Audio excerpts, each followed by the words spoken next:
This is my latest project. My girlfriend, who has these butcher blocks in her kitchen, I remember years ago when she was a very young lady and she bought this house. She was so proud of her butcher block cabinet.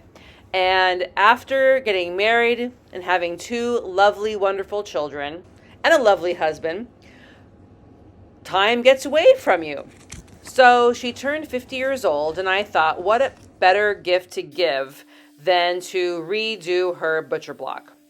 So for her 50th birthday, I gave her a quote-unquote coupon to do things. And my thought was I would come to her house with her and we'd do this together.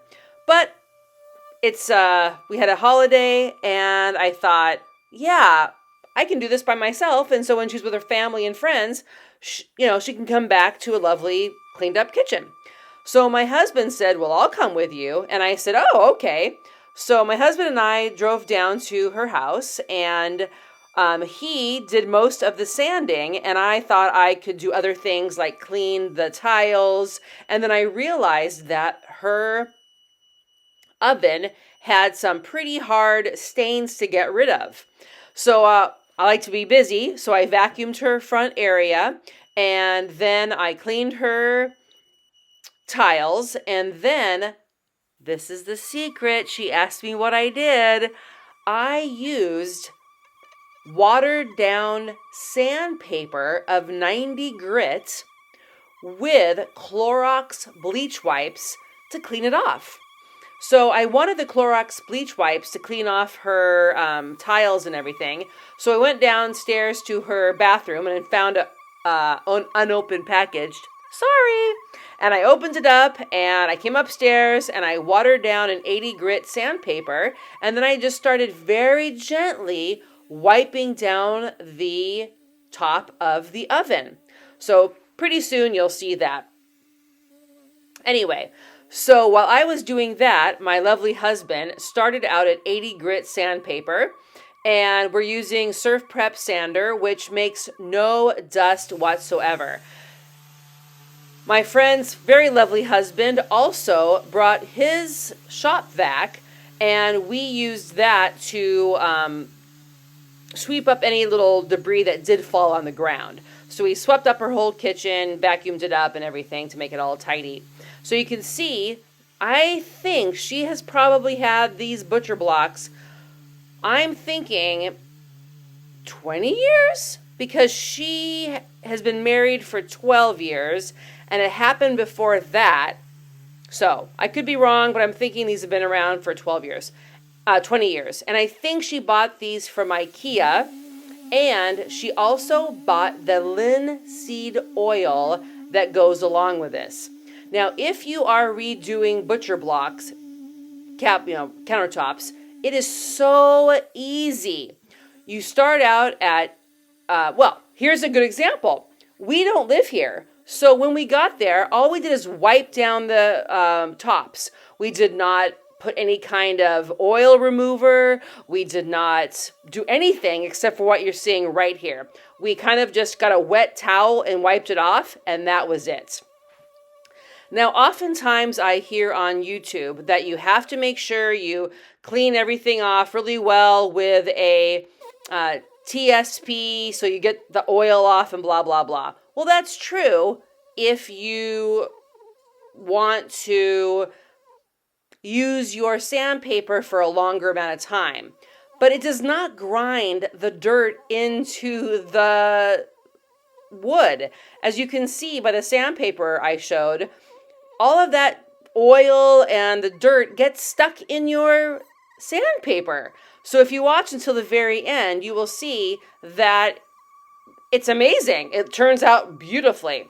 So anyway, I would like to have some research done that says that you have to clean a piece of furniture off really well, or all of the dirt gets stuck in the wood. It's just not logical to me. Anyway, yeah, that's my pet peeve.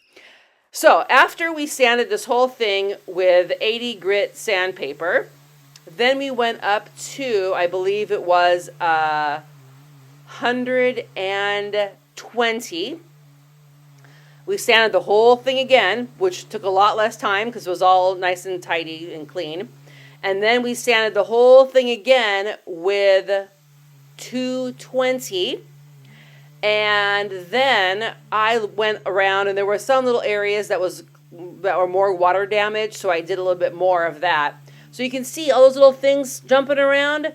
That is the all the old, like maybe oils and, over years of use, the dirt, and it's not really dirt, it's like fat or cooking essence or whatever it is. So you can see it's very, very easy to get off. So we got to our house at 9 o'clock in the morning, 9:15, and they arrived back at her house at around 12:15. So it took about 3 hours. So yeah, if you have the right tools, it makes all the difference in the world. It's just amazing. So yeah, pretty soon you will see that I give a picture of the oven. And I wasn't going to clean the oven because I don't mind her oven. But I was walking around saying, okay, what can I do now? So I thought to myself, okay, I will clean the oven. Well, the problem is I really couldn't use the sink because we're cleaning around it and the wood can't get wet after you start sanding it, because then the linseed oil or whatever oil you choose will not soak in so well. Now, interesting, there are different kinds of oils you can use. And the main thing is you want to make sure that it is okay for eating. It's food grade is the word. So you can get boiled linseed, and I believe that cures more quickly. You can get linseed oil, and there are lots of different companies that have waxes and oils that are okay for any kind of wood. And if you have it in, if you consume it, it does not hurt you. So my friend, I believe, got hers at IKEA when she bought the tabletop. But that doesn't make any sense because that was 20 years ago. But anyway, point of the story is, yes, she had linseed oil. So now once you finish with sanding, and I've heard many different stories about this.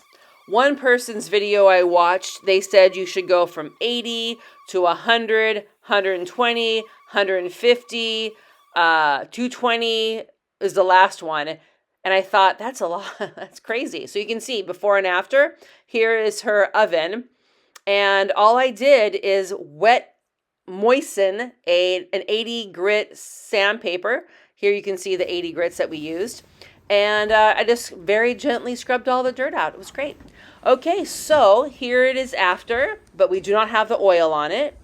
And it is not perfect because it's no longer new.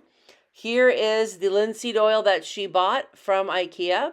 And so my husband first started doing this very nicely by putting the oil in the towel. But you don't do it that way. You pour the linseed oil or the mineral oil or whatever oil you choose onto the wood.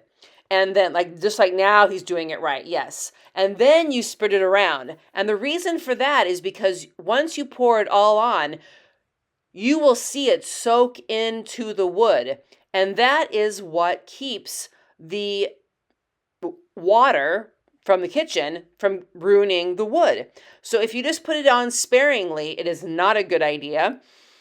Then you should wait for 24 hours, let all of the oil seep in, soak in, and then you put another coat in, and then you wipe all the excess. So it's a very good excuse to tell your husband or wife that you can't cook anything because the oil is seeping in. That's right. So here's before. And the other side. And then here it is. You can see the oil. It's kind of absorbing in right here. And then they came home. So you'll hear her talk at the very end. But I think it turned out amazingly. Okay, please subscribe if you haven't, and have a great day. Subscribe.